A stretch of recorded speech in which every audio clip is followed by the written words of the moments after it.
for any FY1 colleague who's watching this, we do take the plastic ports out of the patient against the initial operation. See, it's quite funny. They're not dissolvable. Stitches are, but not the bolts. Okay. Welcome back, guys. Another episode of Scrubbing In. And for the first time ever, Mr. Osamah Niaz, Bariatric Fellow, Royal College Post-CCT Fellow, and Lieutenant Dunstable. And we're going to be talking about bariatric MDT and decision-making in elective bariatric surgery. And also some of the things that can go wrong, complication-wise, and so on in the system. It's pretty niche, but with the curriculum being inclusive of bariatric surgery now, there's going to be more and more of these cases, even in long cases in the FRCS. Now, you're our first case, so welcome, Osamah. Thank you very much for having me. Welcome. It's great to have you now. You were actually on page 17 of our list, and everybody else said no because of the reputational risk of coming on here. The other reason was following our recent episodes and the hate mail, especially Mo has received more than usual. We thought we'd have a bodyguard. Yeah. So we brought in the Asian Johnny Bravo here. So excellent. All right, let's get started. Shall I start? Yeah. So Osamah, you've been at bariatrics for 4 years, so I'm hoping you've started to learn anything that help us do this case. 3. So you're first-year consultant, you're sat at the MDT, 45-year-old woman with a BMI of 42 comes to your clinic. She's borderline diabetic, she has a background of obstructive sleep apnea and is a smoker, and she has tried various weight loss measures and has come through her GP to come and see you in clinic. How would you start advising her or counseling her? So you start off as you would do with any consultation, take a history, find out as to, patients come to you, they've completed their tier 3 process, how long have they had problems with their weight, what have they tried in the past. Once you've got a general history of how long they've had this specific problem, you go through the past medical history. You mentioned some pertinent facts such as the type 2 diabetes, the OSA, which are important in our decision making, which I will get to. You mentioned also another fact which is very important to ask, which is smoking. And we'll get to that as well. Once you've gone through the history, first, these patients who come through to you, they've been in the process for quite a long time. So they usually have their mind made up as to what they actually want. So the first thing I usually do in my clinic is I will ask them, have you looked into the forms of surgery? And then they will usually have made up their mind. In this situation, in someone who is a diabetic, so has a form of metabolic syndrome, one of the best options that we would offer, especially at Lieutenant Dunstable, is that a Roux-en-Y gastric bypass would be our first choice. However, she does have a factor which can cause problems, which is the smoking. And the reason I mention this is whenever we take a history and we speak to our patients, it's important to promote to these patients to stop smoking, because this can actually cause ulceration around the joints we make, specifically in a Roux-en-Y gastric bypass. So you would go through the process, explain the Roux-en-Y gastric bypass being the best form of surgery, the steps that she would have to take to achieve this, i.e. stop smoking.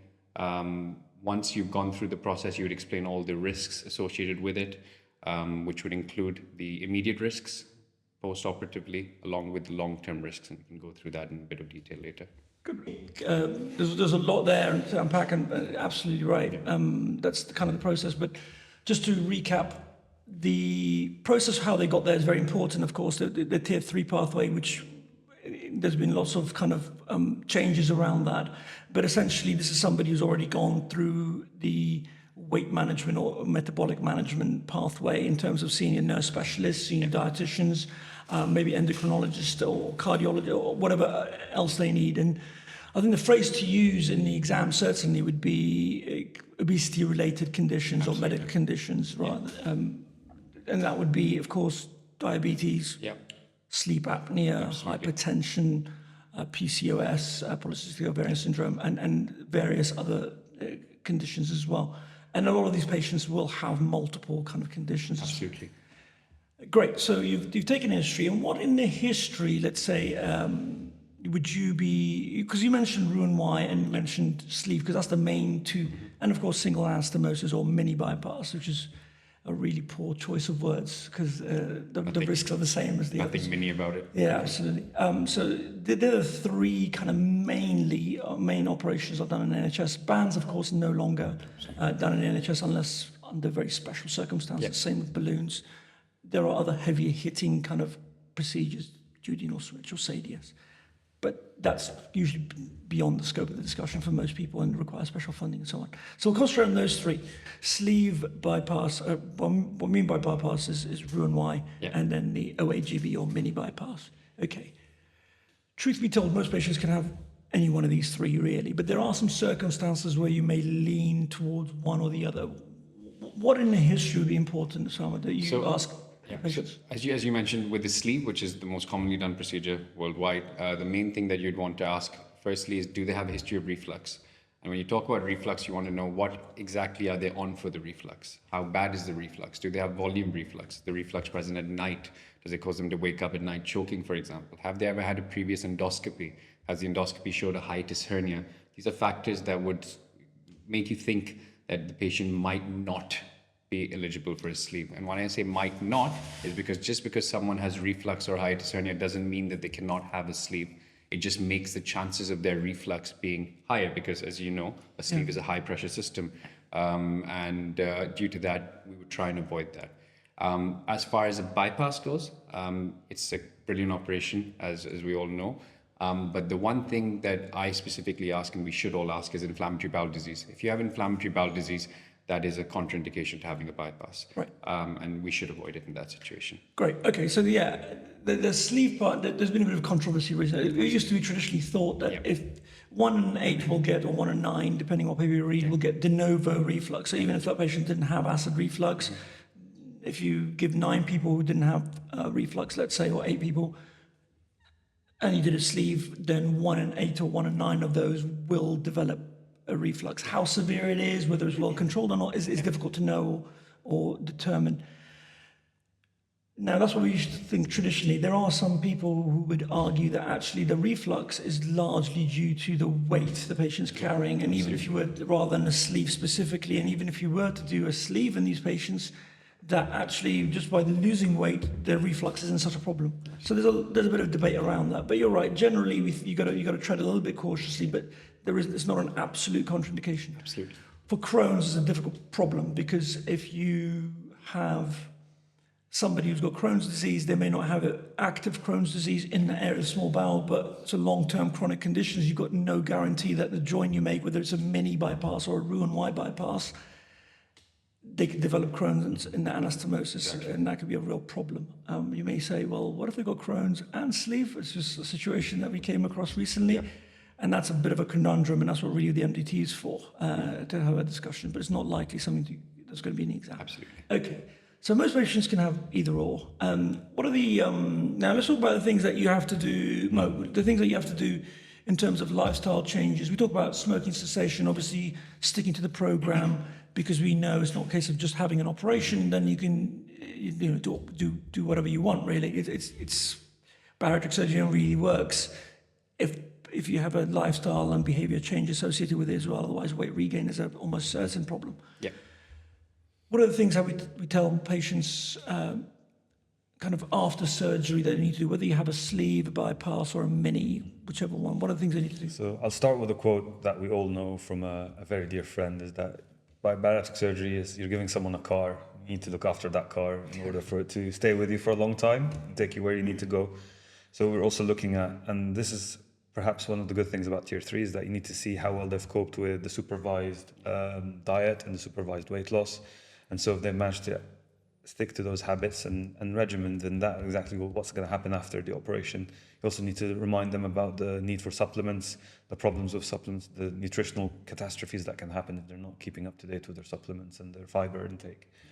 And lastly, you need to also remind them that it's a quality of life. It's not only a metabolic operation, there's also a quality of life impact to it.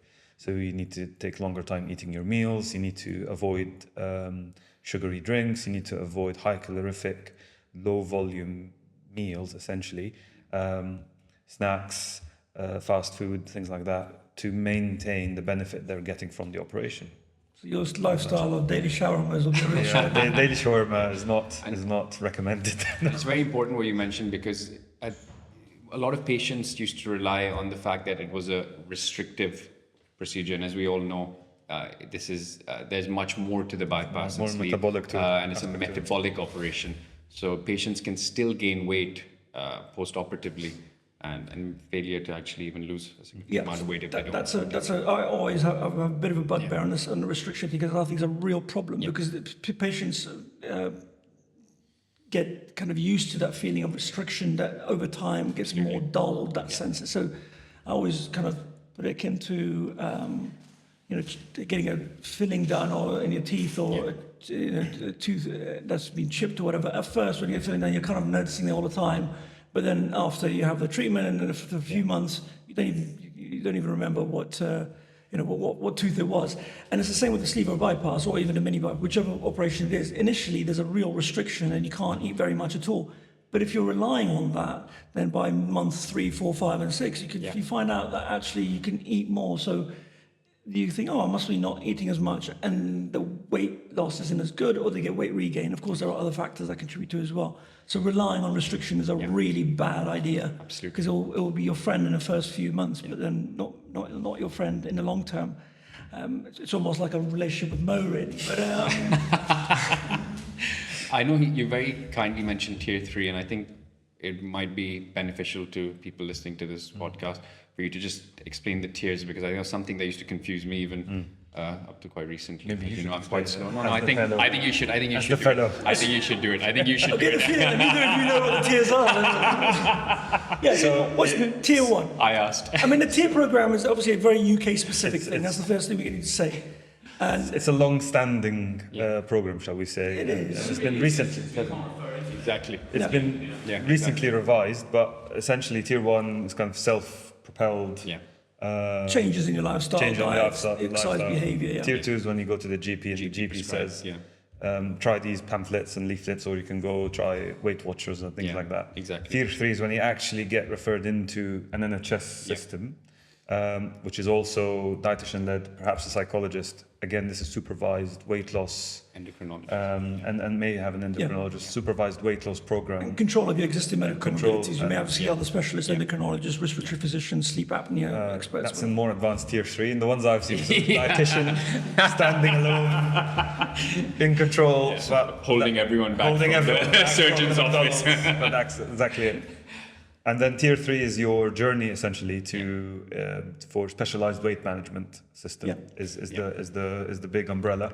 So tier 3 is the first part, and then at the end of tier 3 you're eligible, if you've not achieved the results that you've hoped to achieve, to get referred for consideration of surgery or other alternatives. Exactly, and not everybody in tier 3 will need to have surgery or will want to have surgery. I personally think I'm kind of slightly glad that we're phasing all these tiers out, because it's making it sound like it's like a train, you go from one carriage to the other, and that's not actually what it should be like. I don't think, because there's something there should be, just like we do in gastroenterology, cardiology, whatever. There's a medical arm and there's a surgical arm, and the two have got to intertwine. They've got to kind of talk to each other, because some patients may need GLP-1 or some or the lifestyle diet advice and everything, and that's all they need for their weight loss target. So for me, it's really about what is their target, what do they need to achieve, what do they want to achieve, and what is acceptable to them. Main thing is to see, the patients engaging in the program rather than seeing specific hoops that they have to jump through, which creates obstacles. And we set these kind of weight loss targets, which I think is a really bad idea as well, because like there's 5%, which has got no evidence behind it, but supposedly it's a marker of compliance. But not that anyone up here has crammed for an exam, for example. Well, you haven't opened a book for 6 months, and then 3 weeks before the exam you're going to open. And the same could be with diet, right? You could kind of leading up to your assessment date, go on a really strict diet and say, I've got my 5% weight loss. But it doesn't necessarily mean you made all the right lifestyle changes. Because what's the best diet in the world? Water. Or nothing. The best diet in the world is the thing that you can stick to. It's the one that you can sustain. It's actually being serious. Who else is part of your bariatric MDT? So, number one, the least important person, surgeons. After that, I just say that we are not the fellow, surely. Who's going to do the work? I just take minutes. I don't make any decisions. Who's going to do the work? Yeah, exactly. Request the OGB. Exactly. Who's going to request the OGB? Yeah, exactly. So you have the surgeons, you have the anaesthetists, you have the psychologists, you have the dietitians, and also very importantly, the obesity specialist nurses. And this make the basics of our MDT. And a lot of MDTs are lucky enough to also have an obesity physician. Absolutely. Which would Yeah. be absolutely critical. And that's another growing field. Absolutely. Isn't it? Absolutely. So what is the role? So you still got your lady who's a smoker, 42 Yep. years old. What are you going to ask her to engage with in every member of the MDT? Yeah.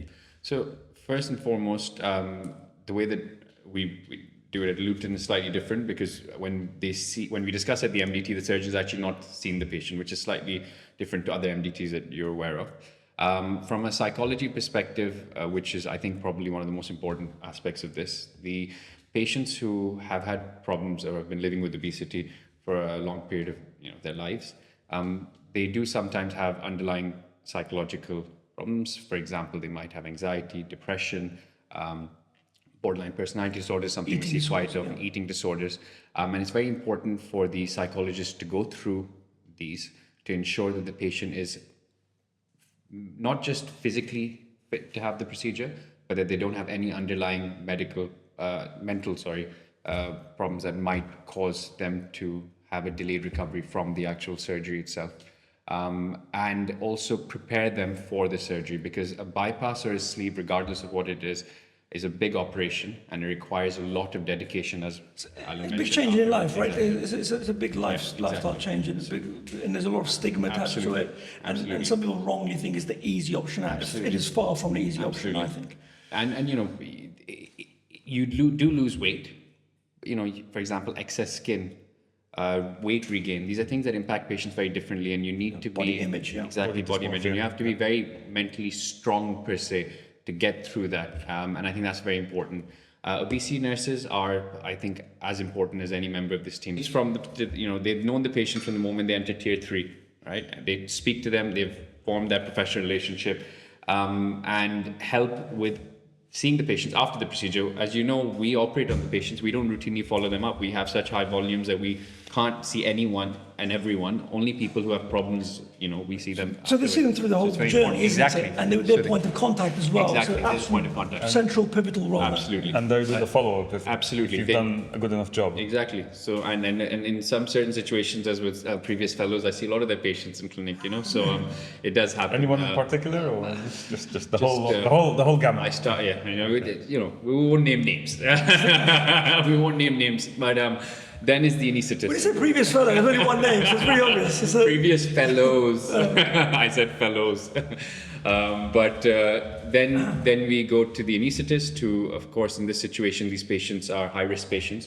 When a BMI is over 40, they're already in ASA 3. So you would be looking at doing sleep studies on patients who might have undiagnosed OSA.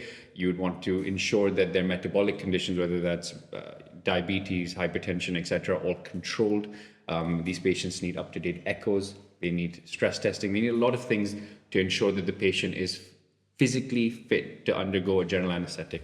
Not everyone, as we know, does 1 hour or half an hour bypasses like some of our colleagues. So some people have longer time periods to do these, and patient needs to be ready for a long GA. Excellent. So this lady now has passed through all of her assessments, and she wants a single anastomosis, because she read that that's the new thing. It's as good as everything else. Yep. What would you counsel her? So first and foremost, I think Alan had mentioned it being called a mini, and I want to dispel this, and I would speak to anyone to say this is not a mini bypass. There's nothing mini about it. The OAGB, which is now, or the one anastomosis gastric bypass, is gaining popularity in a lot of countries because people consider it technically easier to do. So you need to find out, why does the patient want this? Has she read that it's a mini bypass, so it's easier to do, or it's a smaller procedure? If she wants a direct comparison, there are trials. There's a publication, RCT from 2023 in obesity surgery, which states that it is not insignificant to the Roux in terms of weight loss, and the metabolic control is similar, and it takes a shorter operative time. The reason being is that in the Roux, you have 2 joints. In the OAGB, you have 1 joint. In the OAGB, you have 1 defect to close, if you choose to close it. And in the Roux, you have 2, once again, if you choose to close it. In the clinical practice that I've seen so far, we try and keep the OAGBs for patients who are higher in weight or unable to have a Roux-en-Y gastric bypass. This gold standard is still, in my opinion, the Roux-en-Y gastric bypass. And that's what I would want to discuss with her. But if she has strong reservations for whatever reasons are, then we can discuss those. And OAGB could be an For the option. colorectal surgeons who got lost and found this episode, how do you do an OAGB? So an OAGB is where you keep a longer pouch. You keep the pouch approximately around 12, they say 15 Gastric centimeters. pouch, yeah. Gastric pouch, 15 centimeters. Because they're going to think it's anastomosis. So you keep a longer pouch around 15 centimeters and you count, and it's basically like a loop, where we do, for example, gastroctomy in a palliative setting. In this setting, you keep a long pouch and you count, some people say 150 centimeters, and some people do it as a proportion of the total bowel. You anastomose the loop of jejunum onto the gastric pouch, close it in whichever way you prefer, and then that's really it, to be honest. You would close a defect in Luton, for example. Yeah, the thing, remember, with any of these procedures, like we talked about, when people say, what's the weight loss, whether it's excess weight loss, which we're now moving away from and going to total weight loss, but whatever the weight loss is percentage-wise, Exactly. you've got to remember it's a population average. Just like when you are predicting 5-year survival rates for any kind of cancer, that's not specific to that one person. That's across the whole population. Yeah. And you will see patients who have had sleeve, which is supposedly a lower kind of weight. You lose less weight with sleeve, do far better than some people who've had quite a malabsorptive procedure or have had a Roux or a mini, and vice versa. So it depends on. This isn't to say that it's all solely on what the patient does, but I think that patient preparation that we talked about, the MDT, going back to that and linking in with that, is very, very important. It's very important that essentially bariatric surgery is a window of about 18 to 24 months to help change your metabolism, change your physiology so that you can achieve your weight loss goals that you can then maintain. Yep, So absolutely. a diet on water. No, not on water, a diet that you can maintain. Yeah. But it's important to remember that. So it doesn't really ultimately matter which one of these three you pick, Absolutely. because it's not a passive process. It's not like, a sleeve is 50% excess weight loss, this is 60, this is 65. It's not like that. It's not a form. It's not a mathematical formula. It is not. Absolutely It is not. Absolutely not. It is about choosing the surgery that is going to achieve your goals, with you kind of helping it to achieve its goals and reset your lifestyle. Absolutely. And then being wary of the kind of good points and slight side effects that can come with each one, and being prepared for that. So, for example, sleeve, we talked about good points, reasonable weight loss, even in patients with diabetes that we've now kind of seen increasing evidence for. Downside, potential reflux, acid, development of Barrett's esophagus, not very common, but potentially. I know some of that is controversial, but this is the plus and downside. Roux-en-Y, So you have, in terms of good points, good weight- points, good weight loss, good metabolic control, no reflux. It's actually effective considered an against anti-reflux. acid and reflux at least, The gold standard. The gold standards. The bad points being that patients can develop nutritional deficiencies, long-standing diarrhea, which is so something I see a lot of malabsorption. malabsorption. Patients can develop more post-operative complication in the form of internal hernias. Stenosis is you have two joints, so you can get gastric stenosis, or you can get jej interception or potential narrowing around that, which needs more revision later on. One thing, pain, of course, is one thing as well. But there are some things that are specific, but there are some things that are, things like pain, bleeding, and leak, unfortunately, you can get in all three. That's kind of universal, as well as the DVT risk, anesthetic, all the other kind of complications. But specific to the operation, the other thing with the Roux is, as you quite rightly mentioned, bile acid malabsorption, failure to, you'll say failure to lose weight across all of them, but the acid reflux is not really a problem there, so that's good. No.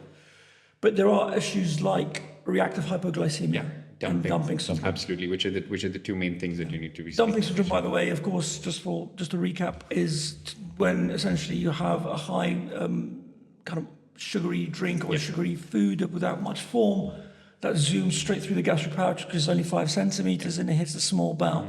So you get kind of osmotic changes as well as water kind of pressure gradients going across, and you turn as well as possible reactive hypoglycemia, so you get a big sugar spike. lots of insulin being released, and they get a big crash. It's always amusing watching a surgeon describe a medical. That's exactly how it is. I just said Always amusing. osmolality. I just left it there. I needed the rest. There's lots of little balls Watching called this- atoms, and they're Watching bouncing the smoke come out of think his ears as his brain starts to function. Why do you think we do just see- surgery? But one important thing that you mentioned, Alan, I think this is, I've seen some of our colleagues do this, is the type of procedure is important, of course, to patients, but you have to ensure that you follow the program afterwards, as you mentioned. And even I've seen some surgeons will talk to the patients and say, look, you can either have a Roux and OAGB. I don't know which one I'm going to be able to do. For example, in the high BMI patients, the patient should be ready for any eventuality. Right, because sometimes you got to do a Roux-en-Y, Exactly, and absolutely. there's also adhesions, or you can't do it. Absolutely. You do So you're doing exactly. So that's very You gotta- important. absolutely. Rather than be fixated on the type of surgery. No, you're quite right. And so we talked about the pros and cons of those two, and then a bypass, a single anastomosis or OAGB bypass, mini bypass. Yeah. Bile reflux, which is one of the Yes, main the good points issues. first. Oh, good points. Good points, Okay, yeah, we'll go good points there. first. As you can tell, I'm a Roux guy, but no, the good points are that technically easier, they say. Yeah. So which But for the which is patient, for the what is it? patient, good metabolic It's got control, very good metabolic control. good weight loss, Yeah. so equivalent to what they say with the Roux-en-Y gastric If bypass. not slightly better, Yeah. depending on what you read. Yeah. Right. There's one joint, so less problems. There's no jej joint, so you have only one gastrojej to focus on. Yeah. Potential stenosis from that, unlikely. Most people give a wider anastomosis with the OAGB as well, so that's actually less risk. Potential downsides. Similar to the Roux, so Yeah. malabsorptive in certain instances, depending on what the actual limit that they've actually calculated. Bile acid reflux is one of the main ones. Why is that's the one that's Because- quite specific to the single anastomosis? So Why? normally the Roux has a smaller pouch, as we all know, so it's 2 by 6 centimeters, they say. People are now keeping slightly longer pouches, but with the OAGB, it's 15 centimeters. There's higher gastric acid secreting potential within that pouch, Yeah. and also because of the fact that you don't have a jejunojejunostomy, you have bile coming straight. Why is that a into problem? The pouch. So that is a problem because with the jejunostomy in the Roux-en-Y gastric bypass, your bile has a channel to drain, which is the Yeah, common but channel. why is bile in the stomach specifically a problem? What's our main concern about the OAGB? Which may not be founded, but what's our main concern? You can get, two things. You can get Barrett's esophagus, which is something that Yep. can develop as well, and actually just reflux itself. Patients can actually Yeah. be sleeping at night getting volume breakdowns, which is Gastrointestinal metaplasia? Yeah, so atrophic gastritis. So you get atrophic gastritis type B usually, and that does increase the chances of gastric cancer. That's our main worry. Now that worry may be absolutely not founded, but like you said, Yeah. although it's become very popular, the OAGB is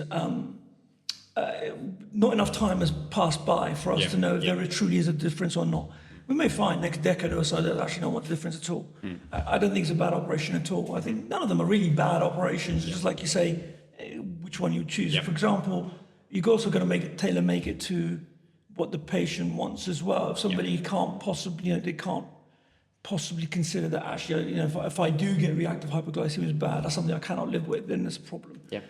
Some patients would like to drink alcohol, and yes, you can still drink alcohol after Roux-en-Y with, of course, but you've got to be extremely careful because you're going to, it's going to be straight, again, whiz through and hit the small bowel. So you're going to feel the effects very, very quickly. So there are, whereas less so with a sleeve, for example. So there are some nuances. It's important to mention as well when people are taking histories and trying to determine what a patient wants is that a sleeve is not a reversible operation. An Yeah. OAGB and a Roux are completely reversible, Yeah. even though it's But you quite should still fast to think of it reverse as them. irreversible, Oh, yeah. yeah, exactly. But that's just something patients need to understand as well when they're going through it. So you Why, just sorry before you go, but why is smoking a particular problem? I mean, apart from the general health risks and everything else, specific to bariatrics and what you're talking about, why is the problem? Two things. If you look at the sleeve, for example, and patients are smoking, you can get reflux, as we mentioned, because of being a high pressure system, and smoking can trigger gastric ulcers, for example, or duodenal ulcers. When it comes to the bypasses, either or, when you smoke, you increase the risk of junctional ulcers. And once you develop What's a junction ulcer? so it's an ulcer at the junction at the gastrojejunostomy, basically. At the anastomosis. The anastomosis. And when that happens, these are a nightmare to treat, as you know from your numerous on-calls, the highest volume emergency bariatric surgeon in the country right here. And unfortunately, being his fellow, I've had to deal with the equal number. It can be very, very challenging to treat them. So, you're looking at potential perforation, which can cause the patients who are already, as you mentioned, have multiple comorbidities to become quite unwell, to the extremes of actually revising it or... Yeah, and the stenosis is a problem as well. The opposite is true as well. You could have an ulcer that erodes through and you get proliferation, which we've both seen and operated on, but equally you can get the stenosis as well. So, Mo, you get to say. So your lady's been sold on the Roux-en-Y, and she saw you operate in your... What? Whoa, you can't have those two statements in the same sentence. One of these can't be true. See me operate. She saw one of your hour and 20 Roux-en-Ys, and she... It's an hour, but who's counting? She's either seen him operate and not be sold, or sold and not seen him operate. You're counting the anesthetic. He needs to clarify. I said hour and 20, I said hour. Let's be very clear. So she's had a Roux-en-Y day one. Yeah. She's not looking particularly smart. She's vomiting, and she's got a lot of pain. That, in your experience, is not the usual. Yeah. Or maybe it is the usual. Depends on the day of the week. Depends on the day of the week. How to behave yourself. Depends on the day. I am working very hard to be kind. Yeah, he's trying his best. Don't trigger me. Listen, he's mesmerized by seeing me last week, so it's okay. You think you should work hard at anything. Why is it that you're working hard to be kind? He's our first guest. I'm trying to be kind. He's doing a very good job. So it's gone through a lot of therapy to get to this point. She's lots more pain than usual, and compared to last night when you saw her, and she's vomiting. How would you like to proceed? So firstly, I'd be shocked because in my practice, I would clarify. You never had a complication. Shock, never had a complication in my life. Your shock and horror. Never had a complication in my life. But so first, you would assess the patient as you do any patient. So you go with the ABCDE CRISP protocol, right, as per the exam scenario. A patient who's had a bypass, I know this used to be said to me and I didn't really completely understand this, but should look like, for example, lap chole after an operation. So if they're in pain, that doesn't make sense. So the first and foremost, you would look at the observations. When you look at the observations, the main thing that you look at is the heart rate. She's tachycardic. If the patient is tachycardic, that's a concern to us, and you wonder why.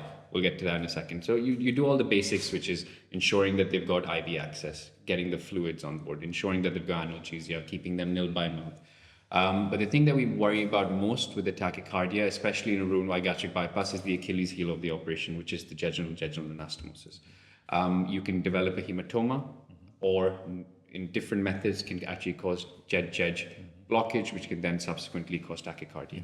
In this situation, the first thing you would do after resuscitating the patient is to ensure that the patient is wheeled to the CT scanner as soon as you can for a CT with oral and IV contrast as per bariatric protocol. If you're in your hospitals, ensure that happens. Yeah, I think we've mentioned it before on one of when we're dealing with the bariatric emergencies, but it's absolutely crucial that it's a CT with IV and oral contrast.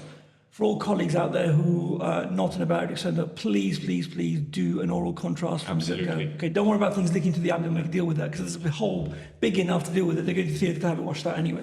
So it's an absolute must. And you're right, because as you know, we produce such high quality research in my time at Luton, but the highest quality research I produced was actually just printing. No, it's better than a case report. It was printing papers which were laminated, beautifully laminated, and put into each and every surgical office, radiology office, which basically says if there's a bariatric patient, get oral contrast. I think I've just met the Donald Trump of bariatric surgery. Make bariatrics great again. I think you've been too. I think you've been too hard on yourself. I mean, considering that you started off publishing in the Beano, you're actually getting the case reports. You're doing well. I'm really proud of myself, actually. But you're absolutely right about the observations. What's the deceptive thing though? Because it could actually have a completely bog standard. No hypotension, because the usual things we're trained to, especially in the FRCS, you got in there, sepsis 6, crisp, hypotension, lactates 15, or, hypoxia. What's the problem here is that you may not see any of those things. We have how many times have we had a completely normal patient at 10-3D or physiologically normal when you look at the numbers, but actually they've got liters of kind of, enteric matter all over the belly. So tachycardia, there's one thing to look for is the tachycardia, but an absence of tachycardia does not mean everything's good. Absolutely. Yeah. So she goes to the scanner. But before we go there, we're going to do examinations as well. The problem with examination, of course, is we don't usually see the same peritonitis. But we should, in an exam setting, though, you would still say you'd examine the patient, of course. And you do, and more so, than actually exhibiting left-sided tenderness, which you'd see in this situation as the jejunomy sits to the patient's left side. they would actually be complaining of pain, extra shoulder pain, especially on the left-hand side, specifically generalized diffuse pain, and you'll see them point to the left side, and that in itself is a good kind of indicator. So gone to the CT scan. She's gone to the CT scan. She's had her images. You're correct. She's got a JJ obstruction. Yeah. How would you see that on a CT? What features are you looking for? So a few things. And it's a large gastric remnant, so I took the easy one out of the way. So yeah, what you just mentioned with the gastric remnant, when you have a JJ obstruction, it can actually enlarge and be quite large on the CT, and that's one sign. And that's, of course, because you've got obstruction, when I say JEJ, that's when you form the biliary limb, the biliary pancreatic limb, joins the roux or alimentary limb, the food limb, essentially. So you join the two, and it goes down to a common channel, and that's the Y bit of the Roux-en-Y, isn't it? And if you've got obstruction at that point, not only are they going to be kind of, the food isn't going down well, but obviously the biliary pancreatic, i.e. digestive juices, is backing up into the gastric remnant, which is the bit that you bypassed. So that can get dilated as well. And using that same kind of description, if you're unable to actually eat or drink, that tubing that's going into the common channel at the jejunojejunostomy is blocked, and therefore you get dilatation of the alimentary limb. You'll see fluid sometimes even going as high up as the esophagus in certain situations. Anything else you'd see dilated? You would see, in terms of, what? CBD? Would that dilate in the JJ obstruction? Can do, because you could have retrograde dilatation due to the BP limb being obstructed, but it's one of the things that mostly radiologists see. My eyes would normally pick. Yeah, I mean, what's important is you wouldn't. You're right, but you wouldn't specifically looking for a CBD dilatation. No, it's dilated gastrojejunostomy. You want to know where is it that's obstructed? Is it at the alimentary because you just made it too tight, and in which case the biliary is okay, or is it the common channel as a joint, or is it distal onto the common channel because there's a twist in the? There's a whole bunch of things. And there's also contrast hold up because you've seen. Exactly. So once you have the obstruction, you're going to do the usual resuscitations as per CRISP, and that's the fluid resuscitation, sepsis 6 protocols and everything. NG tubes useful for one arm and not the other. Yeah, because probably that's the thing. If you've got dilated gastric remnant alone, an NG tube is not going to be useful because it can't drain that way. Of course, you can't. And that's against the practice of some centres where they, like bariatric patients, are automatically NG tubed. Well, it may be fair enough because before you get the diagnosis, cut you that don't out. know where it is. Cut that out. Cut that out. Most trying to recruit more centres for his NEBSA. Probably So if he's the Donald Trump, trebucheting down onto them. It's not a good idea. He's the Donald Trump of marketing himself. You're the Kamala Harris, shooting yourself right in the face. Freaking Erdogan of bariatric surgery. Just sabotaging yourself. MBS. Continuously. And in a method MBS without the money. MGS. Just the bone saw. Right. Okay. So and in YouTube is not, because you don't know where it is, but in NG tube it's not a bad idea. But just remember that if it's a gastric arm, the NG tube will drain and decompress the alimentary limb, i.e. the bit that's attached to the gastrocolic food part, not the BP system. Absolutely. Not the BP system. So if you've got a dilated gastric remnant, that needs a different approach. Okay, so you've done the sepsis 6, IV fluids, catheter, lactate, oxygen, antibiotics if necessary. You've had a discussion with the patient, next of kin, whoever's the patient wants around, as well as your anaesthetic team, your theatre team, and an MDT approach, because these are the kind of things. Because remember, if you are in a bariatric centre, then you may be on call with a anaesthetist that's not bariatric trained, so they may have to have additional support. If you're not in a bariatric centre, then obviously you can make the call to the bariatric unit that's local to you, get the images over. And the images will be a CT with oral and IV contrast, oral contrast, please. Yeah, please. And then, but let's assume you are in a bariatric centre or a centre that's able to deal with bariatric problems, even though they're not specifically do elective bariatric procedures.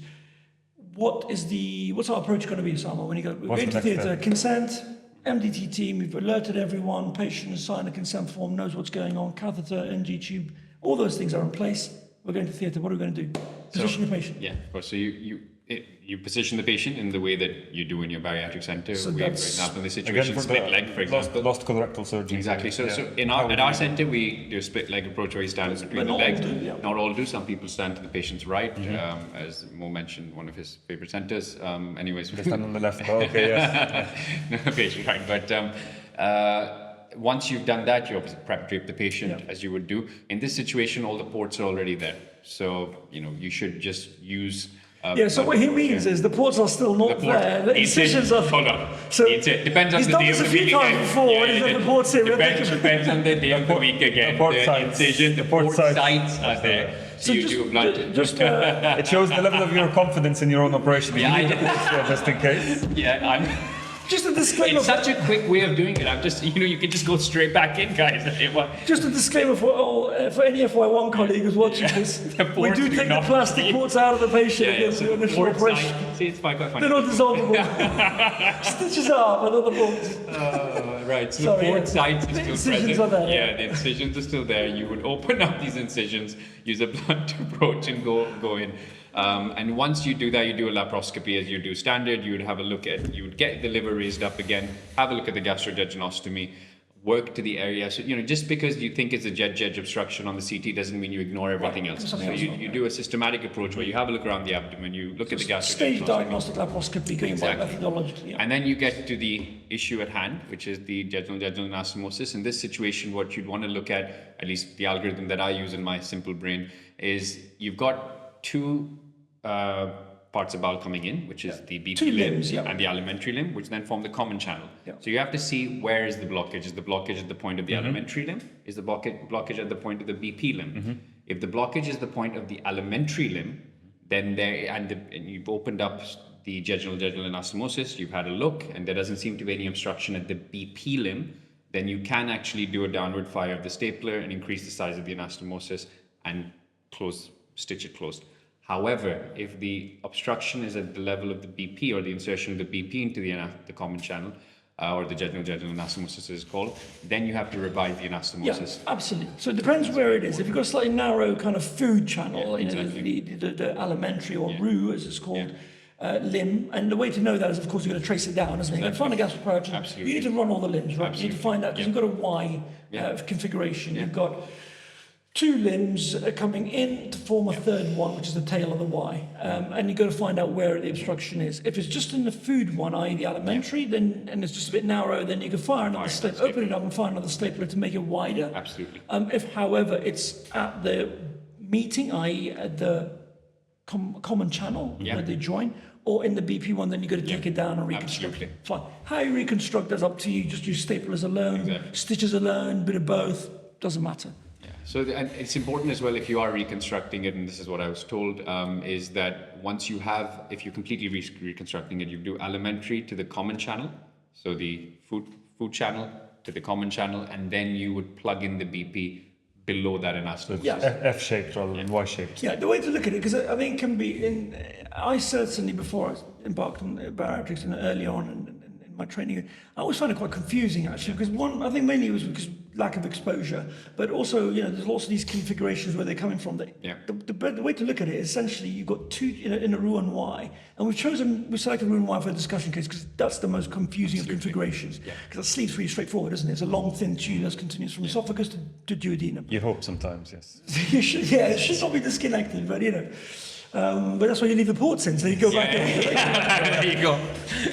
As I said, it depends on the day of the week. But if it's but Roux is probably the most confusing configuration. You've got to remember there's two tubes coming in to form a third one that joins together, a continuation. Just trace them. So the easiest one to trace is, of course, esophagus gastric pouch. Yeah. The one that's attached to the gastric pouch is the alimentary, is the food limb, right? So there's the roux limb. Yeah. So you just trace that back and you'll be at the common channel. Absolutely. The join between the three. Or between the two to make the three rather. So when you get to the end, then the one opposite it is going to be the BP limb, and the one that's going downstream towards the colon is going to be the common channel. Absolutely. You need to see all three. And how you reconstruct it depends on what you do. And if for whatever reason you're struggling to trace it down from the top end, as you mentioned, you can actually go to the cecum and Exactly come that, backwards. exactly. So Because that's sometimes something else. it's a bit of a delayed thing. Yeah, It may be an ulcer that's blown, not necessarily in the scenario. Or it may have been a hematoma in a mesentery that's compressed That's it. Or whatever, contorted your and twisted the configuration. Or whatever else it may be. An adhesion band is like formed a few weeks later, for example. You can go to the other end. You go to cecum. If you found a terminal ileum in cecum, you know where that is, and trace all of that. That can be quite a lot of counting. Just be careful, of course. Remember, friable bowel, dilated, distended, still be unhappy. Don't. One of the other scenarios was port site hernia, including the common limb. Yeah, you can get it. And then you had all the whole system blowing up. Yeah, we just had that recently, actually. yeah. So, It's an annual. Different fellows. The thing to remember is, of course, a lot of these ports are extremely difficult to close. And patients got BMI 55, 60, 70, right? Yeah. So, a lot of units don't close them really. and that's where the MDT process, when you talk about the importance of the MDT, having experience in anaesthetist makes a huge difference as well. In the case we did, because obviously surgeons never make mistakes, but we do. We had a patient who had severe retching post-operatively. Her nausea and vomiting were not controlled, in our opinion, adequately, and there were no signs of obstruction in the immediate 24 hours period. However, as that continued over 24 hours, she was then seen on the ward round and started having bilious vomiting, and then it turned out the common channel had obstructed into one of the ports. So this is something which, It can happen in a variety of scenarios, of course, yeah. And with sleep, just to go slightly away, because I know we did an emergency bariatrics one, but with sleeve and the things obviously you're worried about is leak, which is particularly difficult to bleed with, and they're going to leak to deal with rather, and they're going to leak from the top, aren't they? Absolutely. Most of the time. And of course they bleed as well. And if it's a bleed from the staple line that's now controlled, it may just be a washout, a drain in. But again, you need a CT with oral and IV contrast, which regardless of what procedure they've had done. Absolutely. Even if it's a band. And I think from an exam perspective and just generally clinical perspective, if the patient post-bariatric surgery does not look right and the scans look normal, the obs look normal, but they just don't look right, speak to either your consultant or if you are the consultant, make the decision to take the patient back early. There is no harm in going back early. You're having a negative laparoscopy, which we've done many times, is not a bad thing. Absolutely. Because there could be very serious pathology that you can't elicit on your investigation or clinical examination. We've talked about sleeve leaks and things before, and the kind of problems that you get with the potential problems that you can get with the anastomosis is kind of similar to the Roux. You can get an obstruction in the limb, you can get twists and kinks, bleeds and leaks like any of the other two procedures, and the approach will be exactly the same. So whichever one of those they get, it's unlikely they'll be giving you an OAGB in an exam, but ultimately the approach for all three is pretty much the same up until the point where you have to go to theatre. And if you're not bariatric trained or a bariatric surgeon, the approach is as any other operation. Any other EGS for digestive tract. Exactly. So if you have a sleeve and you've got a bleed, what do? You wash out and you put drains. You don't have to talk about putting T-tubes and doing all this other stuff. Just do the basics, which is control the sepsis, wash out, and get them to an appropriate centre. And that's enough for an exam. If you say, look, I'm an OG cancer surgeon. And again, I'm not a bariatric surgeon, but this is what I would do. It's the same as you deal with a conduit leak or whatever. Absolutely. Fine. Unless you're Alan Ascari, and then you can do it. Don't have any other. Hardly. I think that's it. I think that's pretty much it. We'll go to our director. Is there anything else we've covered? I think so. That we need to cover, rather? Okay. I think that's it for now. Osamah, do you have any questions? Just want to once again disclaimer, I do not leave my ports in patients.